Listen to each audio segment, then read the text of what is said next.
오늘은 용기, 현재를 살아가는 힘이라는 제목으로 말씀을 나누고자 합니다.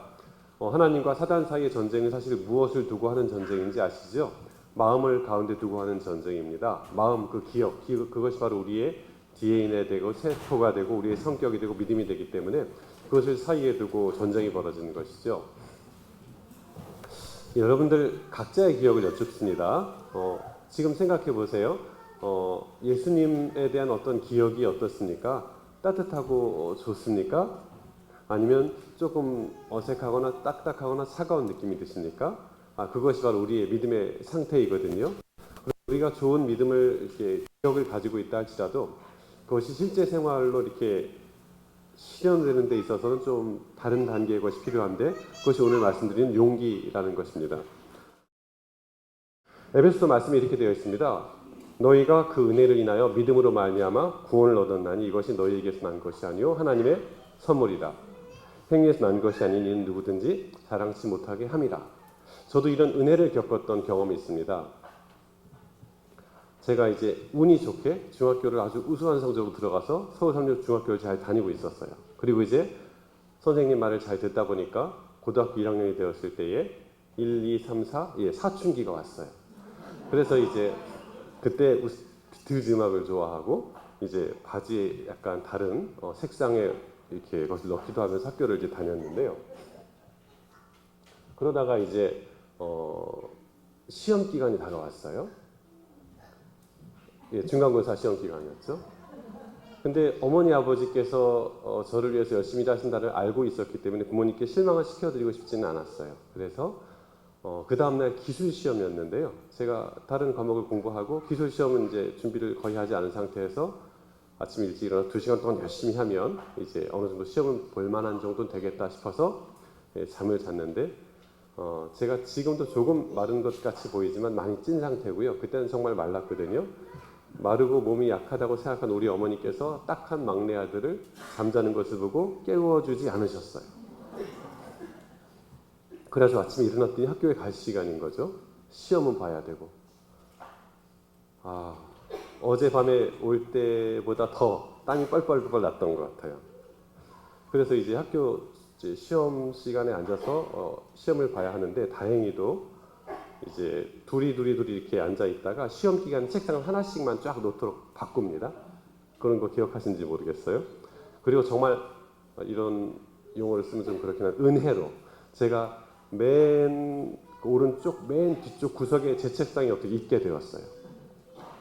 그래서 어떤 기회입니까? 제 평생 처음으로 이제 컨닝할 기회가 온 것입니다. 그리고 다행히도 그 시간에 그 감독 선생님이 아주 이상하고 막 딱딱하고 센 분이 아니라 목사님이셨어요. 박병도 목사님이라고. 이거 기회다. 내가 늦잠 잤는데 은혜가 주어졌구나 생각하고 이제 기술 책을 딱 가지고 책상 밑에 딱 놔두고 이제 딱 시작할 때 이제 한 것입니다. 그리고 시험지를 이렇게 보면서 있다가 보니까 타이밍을 재야 되지 않습니까? 목사님이 저한테 왔다가 싹 가실 타이밍이면 그 다음까지 시간이 많이 걸리기 때문에 싹 지나가시는 걸 보고 이렇게 몇 개 보고 딱 이렇게 있었는데 고기도 먹어본 놈이 먹는 것이고 컨닝도 한 사람이 잘하는데요. 컨닝을 처음 하다 보니까 엄청 미숙했어요. 저도 모르게 여기 엄청 집중한 나머지 목사님이 다시 오신 것을 보지 못했어요. 저는 그때 정말 너무나 많은 생각이 들었어요. 우리 아빠 엄마가 얼마나 실망할까.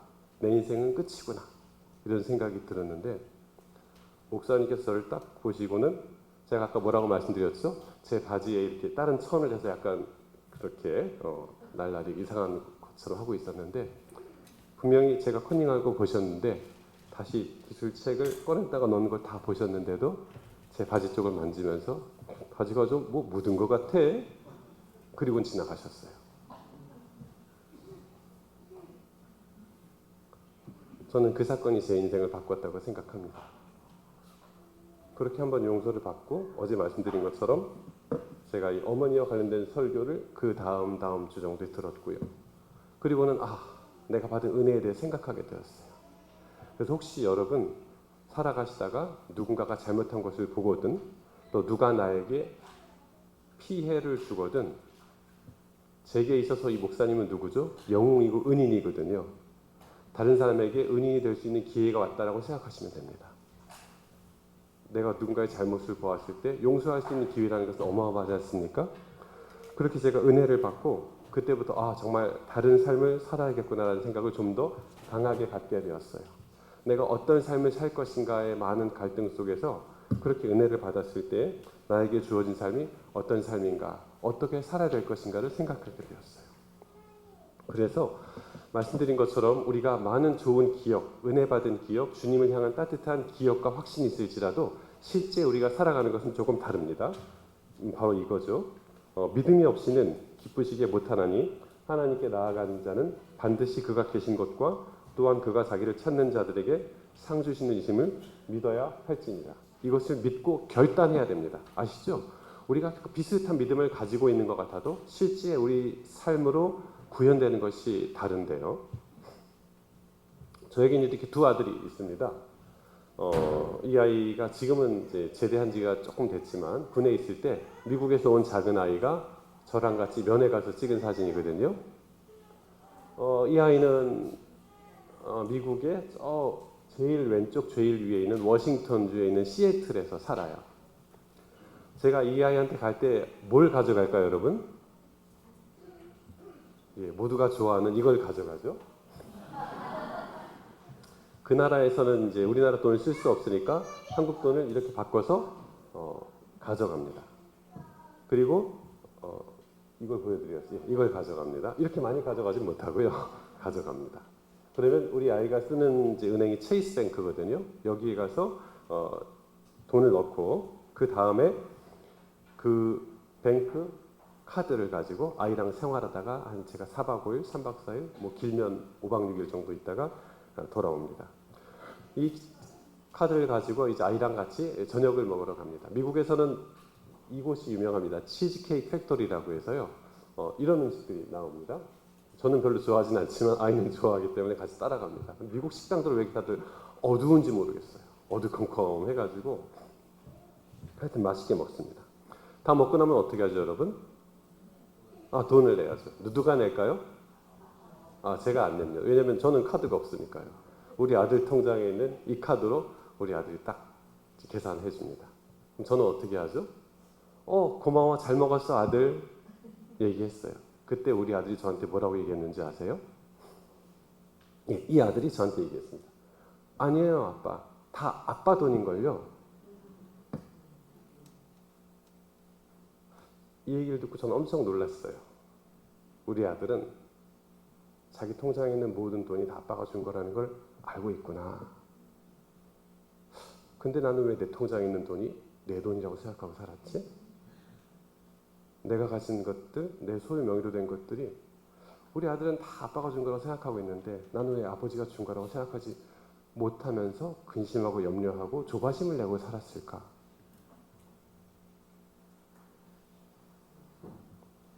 충격이었고요. 그 여행 내내 두 번째 날인가 저 사건이 있은 다음에 제가 계속 그 생각을 하게 됐어요. 저는 아들에게 미국 여행 가는 것을 대단히 좋아하는데 가면 시차 적응 때문에 새벽 1시부터 잠이 안 옵니다. 너무 좋아요. 그 조용한 시간에 1시부터 뭐 5시, 6시, 7시 될 때까지 말씀을 보거나 이렇게 정말 깊이 하나님과 이렇게 교제할 수 있는 시간이 되면 미국 갔다 오면 영성이 충만해져 와요. 아무도 물론 한국에서의 모든 업무에서도 자유롭지만 그 6, 7시간 동안 정말 아무도 방해하지 않는 그 시간. 한국에 있으면 1시부터 조금 책 좀 보다가 졸려서 잘 텐데 잠이 안 오니까요. 은혜롭게 이렇게 있는데 이렇게 여러분께 말씀드린 이유는 뭐냐면 오늘 제가 드린 이 아들과 저의 이야기를 여러분들께서 잘 기억해 주시기를 바라요. 하나님께서 구약과 신약에서 우리에게 많이 스토리로 이야기로 우리에게 해주신 이유가 뭐냐면 우리가 잘 기억하도록 하기 위해서 그렇습니다.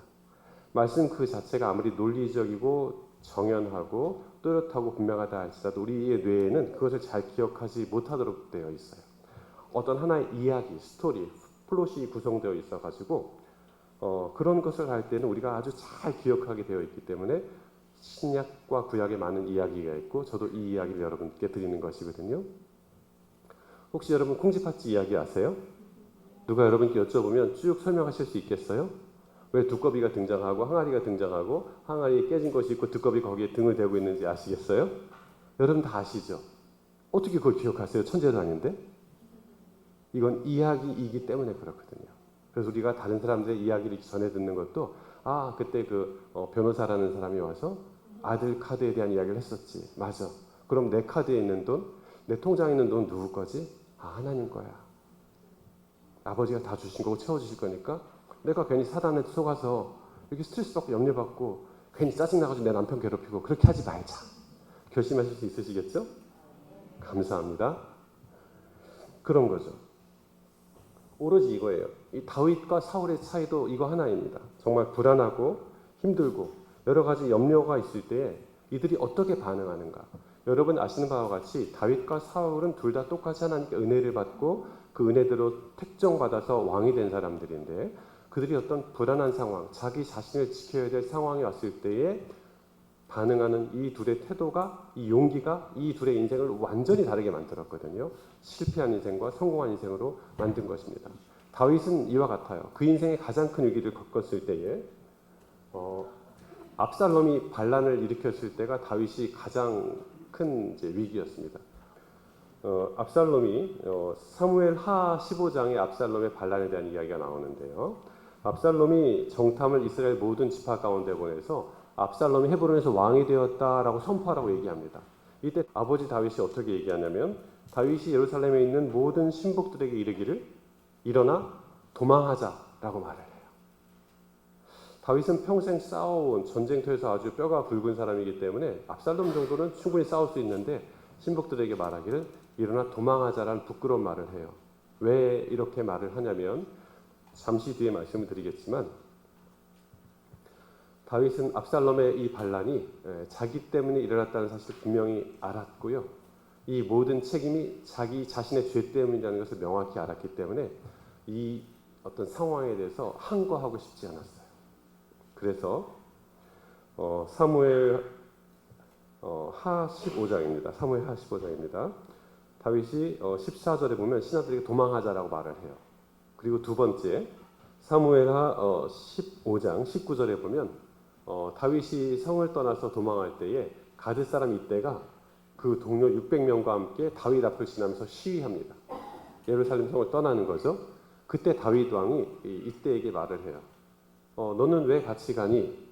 저는 왕을 끝까지 따르겠습니다. 너는 쫓겨난 나그네니까 돌아가서 왕과 함께 너의 자리를 지키고 있어라. 이 왕은 누굴까요? 영어 성경 말씀에 보면 with King 압살롬이라고 되어 있어요.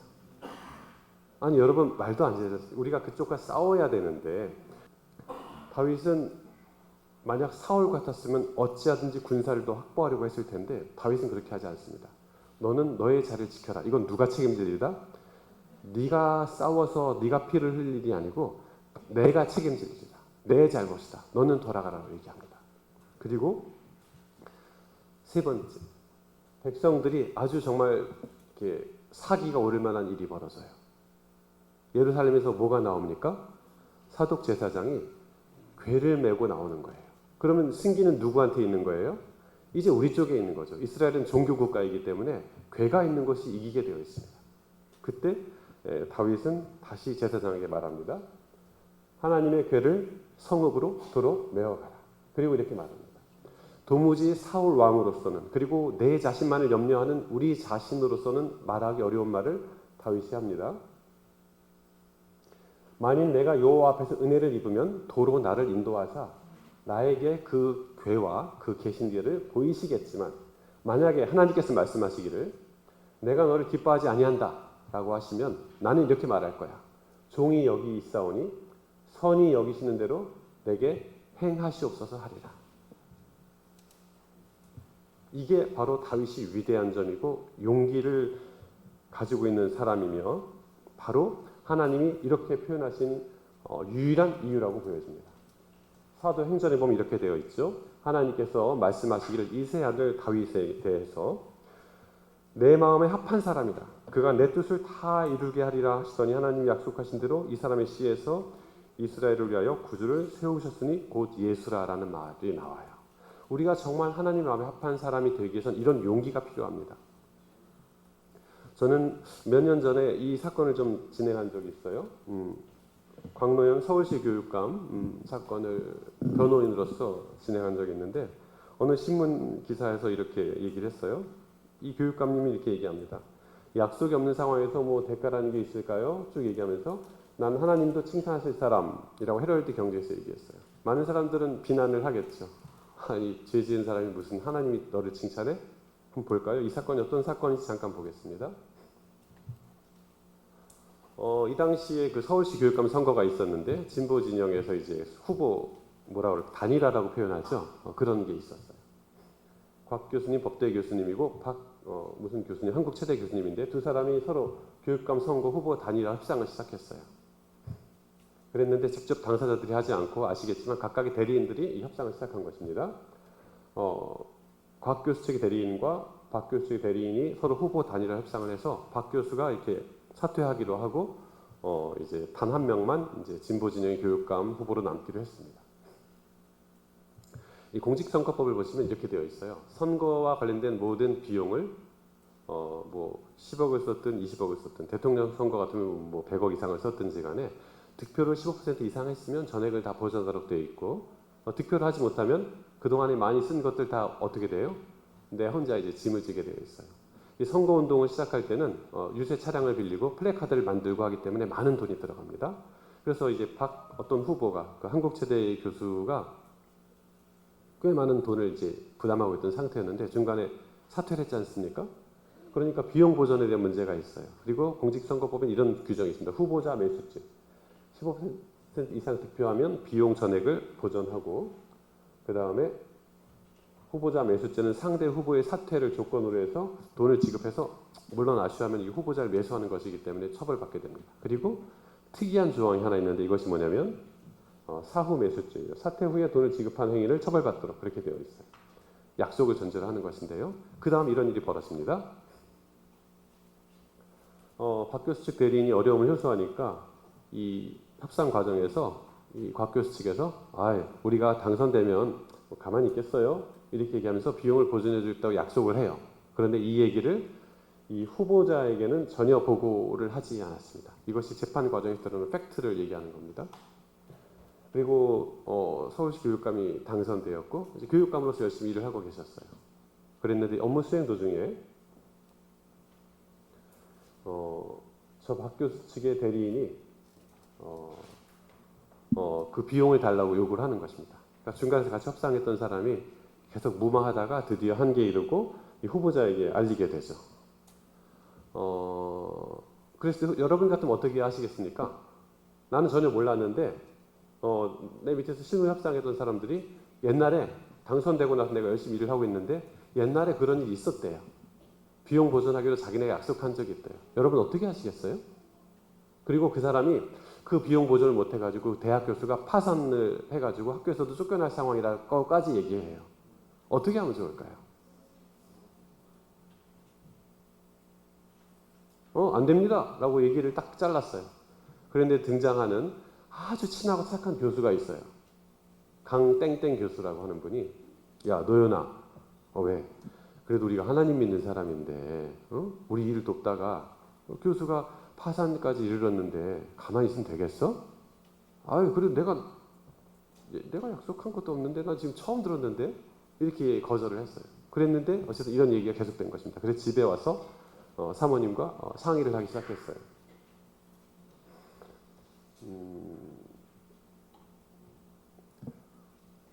상의했더니 이 사모님이 연대 의대를 나오신 아주 자그마한 이제 의사 선생님인데 여보 그러면 우리가 그 어렵게 된 분들을 그냥 놔둘 수는 없지 않나요?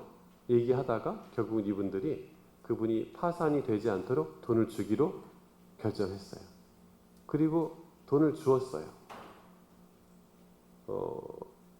당선되고 나서 한참 뒤에 이 일을 알았고 한 6개월 정도 지났을 때 이 일을 알았을 거예요. 그리고 그로부터 한 2달 뒤에 돈을 주었어요. 돈을 주고 이제 다시 또 잘 교육감으로서의 직분을 수행하고 계셨는데 저쪽에서 이제 또 다른 요구를 하는 것입니다. 교육청에서 나랑 후보 단일화할 때 내 정책도 같이 반영하기로 하지 않았느냐. 내 사람을 써주시오. 곽 교수 쪽에서 내가 도와줬는데 재정적으로 전혀 몰랐던 일을 이것까지 요구하는 건 너무 심한 거 아니요? 얘기하다가 그래 그럼 두고 봅시다 하고는 이걸 검찰청에 고발한 거예요. 그래가지고 사건이 시작됐습니다. 어떤가요 여러분? 하나님도 칭찬하실 분인지 한번 살펴볼게요. 이분이 그런 내용들을 모두 알아서 이제 1심에서부터 제가 재판을 했었는데 이 재판이 워낙 복잡한 재판이어서 한 12시 반까지도 재판을 했었어요. 증인신문도 하고. 1심 판사님은 이 모든 동기를 깊이 봤어요. 하나님은 우리의 동기를 보시죠. 그리고 아주 이례적으로 3천만 원을 선고하고 이제 석방이 되고 이렇게 있었는데 항소심 판사님들은 이거 그래도 결국은 그렇다는 것을 알고서 그런 일이 있었다는 것을 나중에 분명히 나중에라도 인지하고서 돈을 줬으니 죄다라고 하고서는 이제 징역 1년을 선고했어요. 그리고 구속됐죠. 그리고 여주교도소에 가 계셨어요. 그래서 제가 찾아갔어요. 선거 비용도 35억 원 정도 되는데 저것도 다 뱉어내야 되는 거예요. 당선 무효가 됐으니까. 그리고 물어봤습니다. 후회하지 않으세요? 교육감 감님을 불렀는데 감님 후회하지 않으세요? 그때가 되시면 다시 어떻게 하시겠어요? 여러 가지 얘기하다가 이분이 얘기했어요. 사람이 파산해서 죽겠다는데 어떻게 하겠어요? 줘야지. 이 바보 같은 말을 이때도 하더라고요. 대리인의 말이 곧 내 말이니까 약속은 지켜야 된다. 그리고 그런 삶을 지금까지 살고 있어요. 그때 이후로는 모든 사람들에게 아주 나쁜 놈으로 인식되어 있고 어떤 책 같은 것도 전혀 그렇고 이렇게 이제 이분이 살고 있어요. 그런데도 나는 그 상황이 오면 또 좀 더 지혜롭게 할 수 있겠지만 돈은 줘야 될 것 같아요 라고 말을 하는 것이죠. 여러분과 저 같으면 어떻게 할까요? 세상엔 여러분 이분뿐 아니라 이런 여러 가지 해석 속에서 억울한 사람들이 많이 있는데 어려운 형편 가운데 처해 있는 사람들이 많이 있는데 그렇기 때문에 그분들에게는 소망이 있어요. 그분들은 이 세상에서 자기의 명예를 회복할 길도 없고 자기의 지위를 회복할 길도 없고 대법원 판결로 확정되었기 때문에 자기의 어떤 법적 권리를 구제받을 길이 더 이상 없어요. 이 세상에는 뭐가 없어요? 소망이 없어요.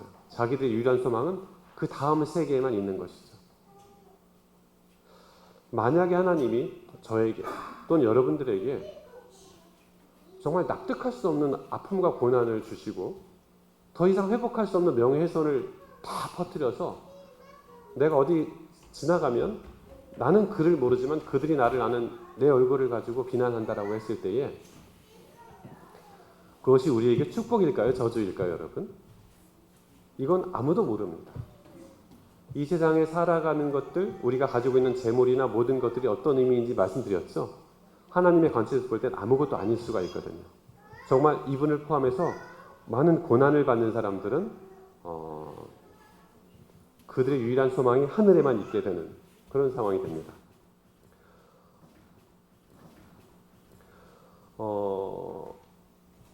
이 다윗에 대한 얘기를 조금 더 할 텐데요. 다윗은 용서에 실패한 사람입니다. 왜 다윗이 용서에 실패했는가를 잠깐 말씀드리면 여러분 압살롬이 반란을 일으켰죠. 왜 압살롬이 반란을 일으켰는지 그 배경도 아시죠? 이 사건 설명을 쭉 해드릴게요. 암논 어제 말씀드린 것처럼 디나가 세겜에게 성폭행 당한 것처럼 내 친누이 이 다말이 암논으로부터 성폭행을 당합니다. 아시죠? 그리고 압살롬이 암논을 죽이고 망명을 해요. 압살롬의 외할아버지 그슬 왕 달메에게로 피난합니다. 그리고 요압의 어떤 도움에 따라서 다시 복귀하게 되죠. 그리고 아버지 얼굴을 보게 됩니다. 그리고 압살롬이 반란을 일으키고 죽게 되는데 우리가 단순하게 이렇게 보면 누가 나쁜 놈이에요? 압살롬이 나쁜 놈이죠.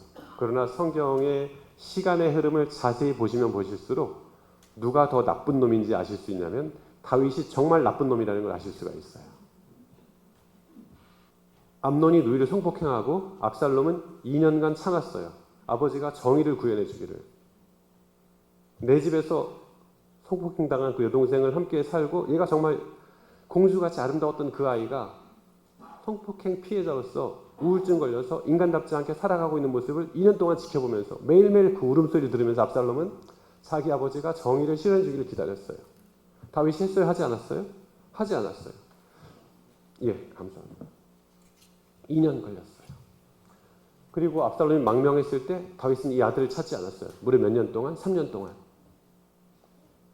요압이 겨우겨우 해서 압살롬이 복귀했는데, 압살롬이 복귀하고 나서 압살롬의 마음에 정말 피맺힌 일들이 있었던 것이 뭐냐면, 그가 복귀하고 나서도 아버지의 얼굴을 2년 동안 보지 못했어요. 말씀을 볼까요? 압살롬이 왔습니다. 다윗이 말합니다. 왕이 이르되 그의 집으로 물러가게 해서 내 얼굴을 볼 수 없게 하라 라고 말을 합니다. He must not see my face. 그럼 절대 내 얼굴을 볼 수 없어. 그러자 이제 압살롬이 너무 고통스러운 2년을 보내고서 요압의 밭에다가 불을 지릅니다. 이럴 거면 왜 나를 이리 부르러 오게 한 거야? 나 차라리 외할아버지 땅에 있을 걸. 그러니까 요압이 잠깐 보시면 이태 동안 압살롬이 lived 2year, 2년 동안 살았지만 왕의 얼굴을 보지 못했어요. 여러분 예루살렘 성지순례 가보신 분들은 아시겠지만 예루살렘은 큰 곳이 아니죠. 그 좁은 곳에서 아버지랑 아들 2년 동안 얼굴을 안 봤다는 것은 얼마나 잔인한 일입니까?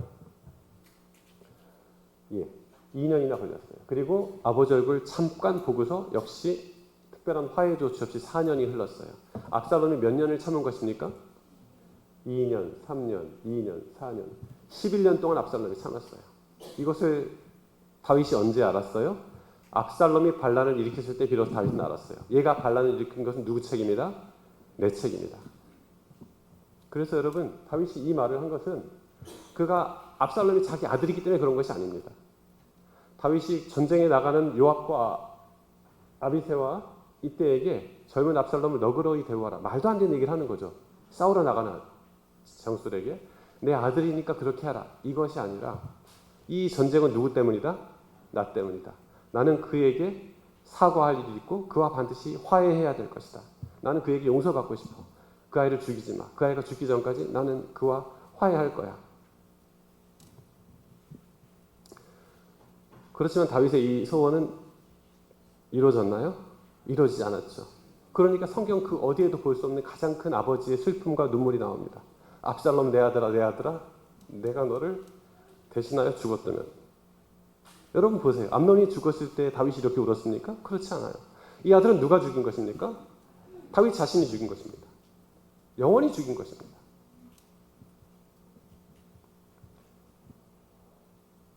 다윗은 무서웠을 때, 압살롬이 막 왔을 때, 그 다른 어떤 때에도 용기를 내고 이렇게 늘 하나님을 의지했습니다. 여호와는 나의 빛이요 나의 구원이시니 내가 누구를 두려워하랴. 늘 용기를 내고 두려움을 이기려고 노력했던 것이 다윗입니다. 그래서 하나님께서는 내 마음에 합했다라고 다윗을 평가합니다. 정반대의 사람이 나오죠. 사울. 사울은 여러분 아시는 것처럼 크게 그에게 3번의 위기가 닥치는데 그 3번의 위기가 닥칠 때마다 늘 자기 자신을 돌아보는 그런 사람이죠. 보실까요? 우리는 저 두 사람의 인생 사이에서 선택합니다. 저도 선택하고 여러분도 선택합니다. 우리가 지금 동일한 은혜를 받아서 다 같이 이렇게 있지만 이 강당을 벗어나가서 그 다음 결단할 때는 우리는 다윗으로서 살 것인지 사울로서 살 것인지를 각각 결단하고 용기를 낼 것인지 말 것인지를 선택하는 것입니다. 꼼수를 부릴 것이냐 아니면 나에게 좀 불리할 것 같지만 그래도 용기를 낼 것이냐. 곽땡땡 교육감처럼 그런 양심에 따라서 내 마음의 동정심에 따라서 움직일 것인가를 선택하는 것입니다. 잔꾀를 부리지 않고 용기 있게 나아가야 될 것인지를 선택하는 것입니다. 볼까요? 사울과 블레셋이 이제 전쟁을 하기 시작했습니다. 사무엘은 말했습니다. 내가 7일 있다 갈 것이다. 그때 함께 예배를 드리고 제사를 드리고 전쟁을 시작하자. 근데 이래가 되었는데도 사무엘이 예배를 드리기도 한 길갈로 오지 않는 거예요. 백성이 흩어지고 있습니다. 아까 다윗은 어떻게 했습니까? 자신에게 있는 백성 600명을 어떻게 했어요? 보냈어요. 이 싸움은 내가 져야 될지입니다. 또는 하나님이 나와 함께 하셔야지 내 개인적인 뜻으로 하는 것이 아니야. 사울은 마음이 어땠습니까? 불안해지기 시작했어요. 두려움이 생기기 시작했어요. 사울은 이렇게 얘기합니다. 번제와 화목제를 이리 가져와라. 그리고 번제를 드렸어요. 그때 누가 나타납니까? 사무엘이 나타나서 얘기합니다. 저게 뭐냐? 그러니까 사울이 얘기하기를 왕이 행하신 것이 무엇입니까? 사울이 말하되 백성은 내게서 흩어지고 그 다음 부득이하여 번제를 드렸습니다. 이게 모든 마지막 날에 멸망당할 죄인들의 변명이에요. 어느 누구도 당당하게, 특별히 교인 중에서 어느 누구도 당당하게 그 누구도 내가 번제 드렸어요라고 하지 않아요. 내가 부득이하여라고 핑계를 대는 것입니다. 여러분 보세요. 그 핑계가 통할 것인지 통하지 않을 것인지는 각자가 충분히 판단하실 수 있으리라 생각합니다. 영상 하나 보실까요? 사울은 이 사람처럼 했었어야 돼요. 그러면 충분히 용서를 받습니다.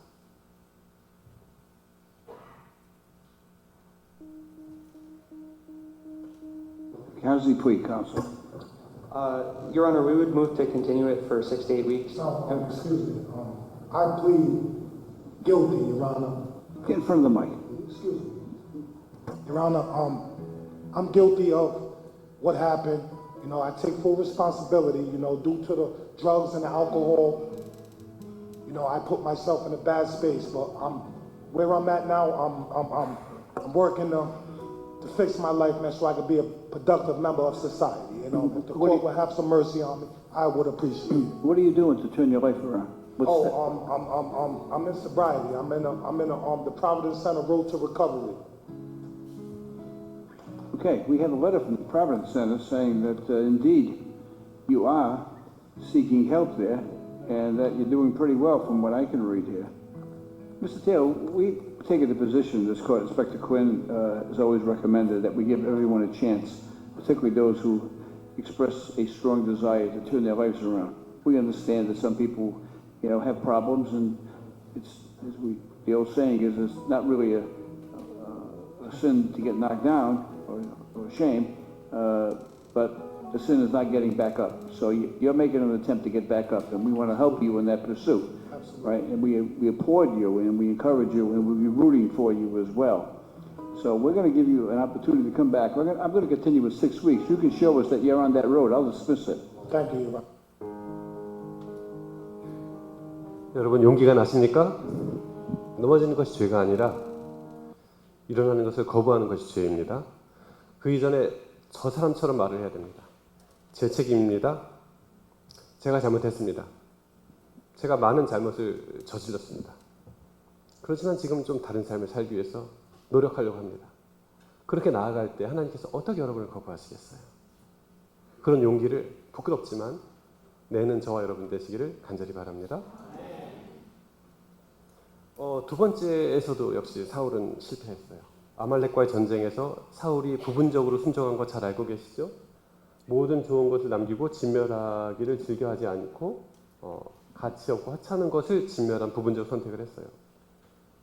참 성경에 두 가지 왕의 기념비가 나오는데 누구의 기념비가 있냐면 사울의 기념비와 압살롬의 기념비가 있습니다. 훌륭하긴 누가 훌륭하죠, 여러분? 다윗이 훌륭하고 솔로몬이 훌륭하죠. 그 훌륭한 사람들은 자기 이름을 굳이 남기려고 하지 않아요.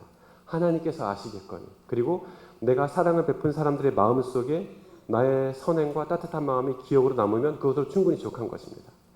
자꾸 뭔가를 남기려고 하는 사람들은 좀 위험하죠. 사무엘이 가까이 다가가자 사울은 많이 생각했어요. 그리고 선수를 칩니다. 당신은 복을 받으십시오. 내가 다 행했습니다라고 사무엘의 입을 막으려고 해요. 그러나 그렇지 않죠. 사무엘이 이것이 무엇이냐라고 얘기했을 때 누가 이렇게 했다고 하죠, 여러분? 내가 했다고 하는 것이 아니라 누가 했다고 얘기합니까? 백성이 했어요. 내가 한 거 아니에요. 사무엘의 태도가 조금 나빠지는 것 같은 것을 보이자 사울 왕은 핑계를 댈 거리를 책임을 질 다른 사람을 찾습니다. 백성이라고 얘기하죠. 그러면서 얘기하기를 다만 또 백성이라고 계속 얘기합니다. 그리고는 내가 백성을 두려워하여 그들의 말을 들었다라고 드디어 말을 합니다. 하나님을 두려워하지 않고 백성을 두려워했다라는 것입니다. 그리고 말하기를 이렇게 자기 잘못을 저질렀음에도 불구하고 그는 또 이렇게 요청합니다. 나를 높여주십시오. 내 권위를 세워주세요라고 요청합니다. 보셨던 것처럼 사울과 다윗의 차이는 두려운 환경이 닥쳤을 때에 사울 왕은 가급적 유리한 위치에 서고 불리한 상황을 피하려고 하는 것이죠. 그러나 다윗은 그 유불리를 떠나서 과연 하나님의 뜻이 무엇인지를 알려고 합니다. 네, 감사합니다.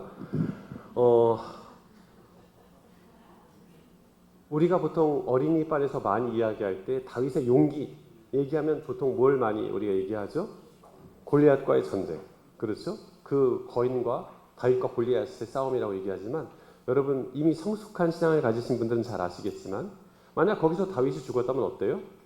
다윗은 이스라엘의 영웅이죠. 열심히 싸우다가 장렬히 전사한 사람인데 다윗의 진짜 용기는 그렇습니다.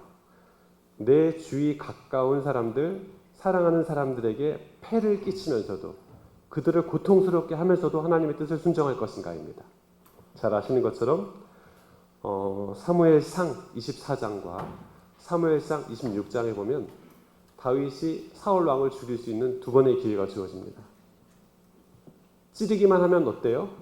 내 아이들이 오늘 밤부터 마음 편하게 잘 수 있어요. 사울 바로 눈앞에 있는 잠자고 있는 사울에게 창을 꽂기만 하면 내 늙으신 부모님이 오늘부터 마음 편하게 잘 수 있어요. 나를 믿고 따라서 고생한 400명, 600명 이 모든 부하들이 이제 정말 제대로 먹을 수 있어요. 꾀지지한 이곳에 살지 않아도 되고. 근데 찔러요, 안 찔러요? 안 찔러요. 부하들에게 욕을 먹어요, 안 먹어요? 먹어요. 바보 같은 짓을 하고 있어요. 그게 바로 뭐예요? 진정한 용기입니다. 저도 이런 위험 부담을 많이 느껴요. 어떤 분들이 제가 일할 때 자기 사건을 잘 도와달라고 현금으로 막 큰 돈을 가지고 와요. 그럼 이것을 사용하죠. 그럼 이것을 좋은 곳에 써야지라고 생각하지만 이것에 대한 세금적인 문제, 이런 양심적인 문제가 늘 남아요. 과연 어떻게 할 것인가? 제가 예를 들어 3천만 원을 받았다라고 하면 세금 신고하고 나면 제가 쓸 수 있는 돈이 한 1,600만 원 정도 되는데 이거 헌금하는 것보다 3천만 원을 교회 헌금하면 하나님을 위해서 훨씬 낫지 않아요, 여러분? 그렇거든요. 이런 여러 가지 생각들이 막 드는 거죠. 과연 어느 쪽을 선택할 것인가?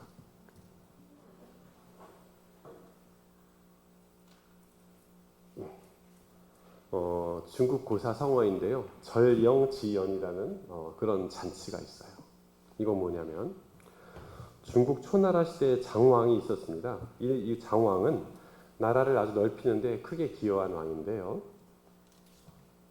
어느 날 또 멋진 전쟁을 하고 나서 연회를 베풀었어요. 그리고 연회를 베푸는 가운데 자기 후궁들도 함께 와서 이 장수들의 시중을 들게 했어요. 그래도 연회가 길어지면서 저녁이 되었고 다들 딱 촛불까지 켜고 연회를 하던 도중에 부어라 마셔라 잘하고 있는 도중에 바람이 확 불었어요. 그리고 거기 있는 모든 촛불이 다 꺼졌어요. 오늘날이야 뭐 전기가 있으니까 그럴 일이 없겠지만 그때는 그렇게 되었어요. 그때 어느 술 취한 장수가 왕의 후궁의 몸을 좀 만졌는 모양이에요. 이 후궁이 자기는 왕의 아내이기 때문에 순간적으로 이 장수의 각근을 확 잡아서 끊었어요. 그리고는 얘기합니다. 왕에게 말을 했어요. 누가 지금 내 몸을, 왕의 부인이 내 몸을 만졌습니다. 내가 그자의 각근을 끊어서 갖고 있으니까 빨리 불을 켜서 그자를 잡아주십시오. 이때 왕이 한참 생각하다가 이렇게 말을 했어요. 오늘은 너무 행복하고 좋은 날인데 내가 후궁들까지 여기 오게 한 것은 내가 술이 많이 취했기 때문에 내가 잘못합니다. 자, 이제 여기 있는 모든 장수는 다 어떻게 알아? 자기 머리에 이렇게 쓰고 있는 갓근을 다 끊어라. 어느 누구도 갓근을 끊지 않는 사람은 없어야 한다. 라고 얘기를 했어요. 그리고 그 이후에 불이 켜졌어요. 후궁이 갓근을 가지고 있긴 갖고 있는데 이게 누구의 것인지 알아요? 몰라요? 몰라요. 범인을 색출할 수 없었어요. 그리고 그날의 잔치는 끝났습니다. 3년 정도 지났을 때 다시 전투가 벌어졌어요. 이 왕은 영토 정복 전쟁을 많이 했기 때문에 전쟁을 하다가 야만족들과 전쟁을 하다가 큰 위기에 처했고 이젠 더 이상 빠져나올 수 없는 정도의 위치에 처했을 때 어느 한 사람이 나타나서 자기 목숨을 무릅쓰고 이 왕을 위해서 열심히 싸웠어요. 진짜. 그리고는 그가 왕을 구해냈어요. 그리고는 전쟁이 왕이 살아났기 때문에 전쟁이 승리로 끝난 것입니다. 그리고 다시 그 장수를 찾기 시작했어요. 딱 불렀더니 그 장수가 자기가 잘 아는 장수가 아니야. 왕은 물었죠. 너는 대체 그날 그런 용기가 그런 용맹이 어디서 났느냐. 여러분 다 추측하시는 것처럼 그 장수는 그렇게 얘기했어요. 폐하 3년 전 그 자리에서 후궁에게 각근을 끊겼던 자가 바로 저입니다. 저는 그때 이미 죽은 목숨인데 왕의 너그러우심과 은혜로 제가 지금까지 살아 있었습니다. 근데 그 전쟁터에서 왕이 위기에 처한 것을 보고 제가 어떻게 용기를 내지 않을 수 있겠습니까? 이게 바로 우리의 왕이신 예수님을 대해야 될 바로 그런 태도입니다. 제가 잠시 후 오후 시간에 말씀드리겠지만 이 세상이 점점 더 많은 지식이 있으면 있을수록 점점 더 바보가 되어가고 있는 아주 정말 험악하고 폐역한 세상이 되어가고 있고 창조주 하나님의 명예와 이름이 더럽혀져 가고 있는 바로 그러한 시대에 우리의 생명을 구해주신 우리의 잘못에도 불구하고 그렇게 너그럽게 대해준 주님을 위해서 우리가 어떻게 살아야 되고 어떤 전쟁을 치러야 될 것인가 생각하는 그런 시간들이 되었으면 좋겠습니다. 그렇게 용기를 내는 사람들에게 주님께서 약속하셨어요. 지혜 있는 자는 궁창의 빛과 같이 빛날 것이요 많은 사람을 옳은 대로 돌아오게 한 자. 용기로서 그 믿음을 실천하고 손해를 감수하는 그 사람에게는 별과 같이 영원토록 비출 수 있는 그런 영광을 허락할 것이라고 말씀하셨습니다. 우리 모두가 이런 영광의 주인공이 되기를 간절히 바랍니다.